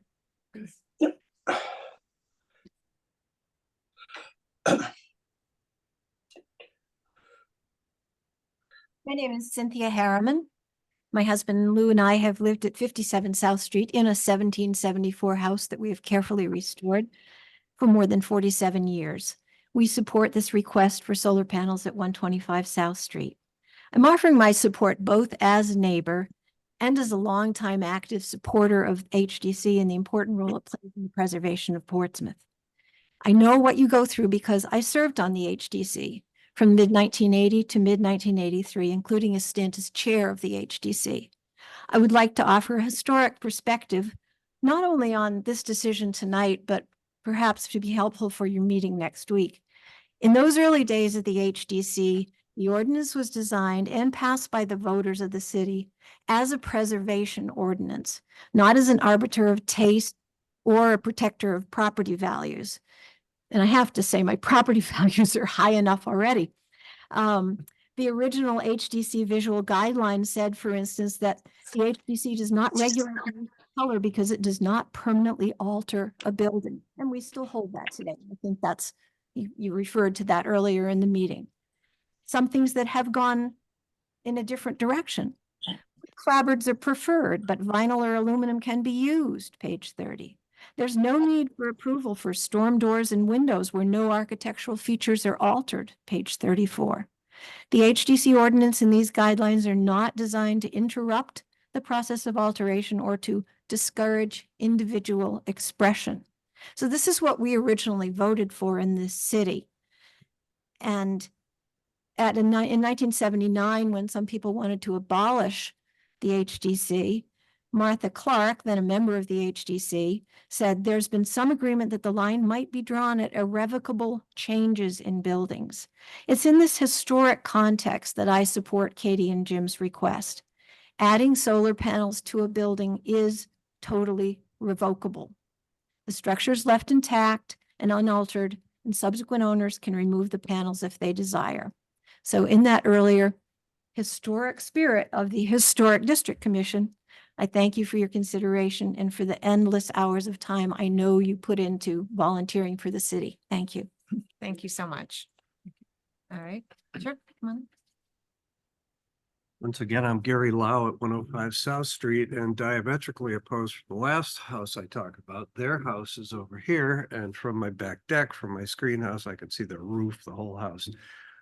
They have a gray roof just like mine, and back in April, you approved black panels on my gray roof. And the salesman was sitting next to me and he said, if that's all it is, we'll paint your roof glossy black. We will paint your roof glossy black. And he was serious. You had a spray can, spray paint, and go up there and do it. So I'm totally in favor of this project. I like looking at solar panels, even though they have nothing, there were no historic values of that. But I've known Katie and Jim for a long time, and they do have a very unique electrical system in that they have a sump pump, and they need to power that, and that's why they're asking for the backup system, the backup battery, and it just seems like a really good idea to me on this particular house, especially since Arthur, when he was living in the house in front of them, planted those arborvitaes. I don't know what he used for fertilizer, but they're 30 feet tall and they're amazing trees. So anyway, that's all I have to say. I'm in favor of it, and I urge you to grant him permission, them permission. Thank you so much. Anyone else? Yeah. Mhm. Hi, Lou Harriman again, living at 57 South Street, or as my wife explained, 47 years and counting. And we certainly are qualify for historic preservation, as I'm now 74 years old. When we moved in. I know that you're facing this discussion with considerable public input, shall we say, and also input from the city council and also from the planning board.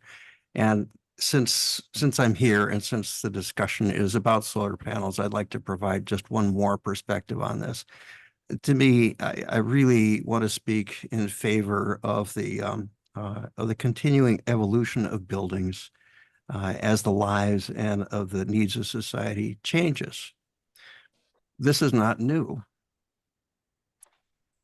Outhouses were replaced by indoor plumbing. I'm sure you've heard this before. Traffic lights turned out to be a very useful but somewhat aesthetically questionable decision, and yet it was important to do. Fire hydrants were added in the late 19th century and the early 20th century, and asphalt paving replaced brick, and brick, of course, had replaced mud, and with considerable benefits for public health and also for the infrastructure and the durability over time. And so, to me, especially since here in Portsmouth, we're blessed with Strawberry Bank as an example of houses that adapt to circumstances over time, and each of the eras is respected. To me, this is a respectful addition to the mechanical properties of our buildings and our lives, which is meeting a current need, not just for the occupants, but also for society as a whole. So I think that it's very appropriate to consider a more not quite sure what the word is, but a more broad-minded view of mechanical attachments to houses. Because otherwise, we got problems. As those earlier additions and changes have suggested. Thank you. Thank you. Right. Anyone else from the public? Anyone online? No one else online. Okay.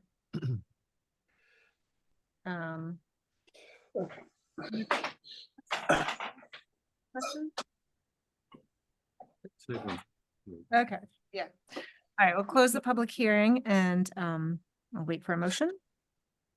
I'll make a motion that we approve this request as presented. I'll second. I would say that this conserves property values and the compatibility of innovative technologies that complement and do well in this particular location. Thank you. All right, any other discussion? All right, we'll do our final vote of the evening. Well, our final vote, because we still have to adjourn. Dan, Yes. Martin, Approved. Margot, Yes. John, Yes. Larry, Yes. and I approve. So congratulations, you have your solar panels. That's it for this evening. Thank you for hanging in there with me for my first one. Just want to remind everyone that we are meeting with the planning board next Wednesday, the 21st at 6, not at 6:30 at the library in the Levinson room. So not even in here, totally different place and different time. It would have been a half an hour Yeah. late and in the wrong room. Thank you. And, Is there an official agenda or topics of something to guide the discussion? I've not received anything yet from the planning board chair, but I will reach out. And is he chairing the meeting, or is this a co-chaired thing, or is this a free-for-all? I don't think, it'll be, I believe it'll generally be co-chaired, led by the planning board. I know that they plan to, after our work session, close it and then reconvene right then and there as a planning board meeting so that they can formally vote on whatever their recommendation is to the city council. So that's how that will be. John and Larry, I don't know if you'll still be gone. John, I know you'll still be gone next week.